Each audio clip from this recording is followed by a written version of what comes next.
ভুলেও এই 5 আত্মীয়ের কাছে কখনো হাত পাতবেন না। হ্যাঁ, এমনটা কখনোই করবেন না, না হলে আপনার সম্মান একদম তলানিতে গিয়ে ঠেকবে।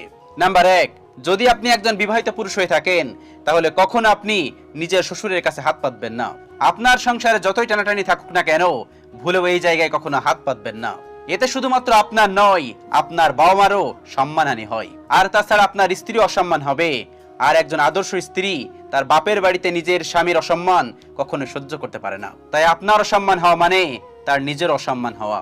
নাম্বার 3, কখনো নিজের বোনের শ্বশুর বাড়িতে বা বোনের বড়দের কাছে টাকা চাইতে যাবেন না।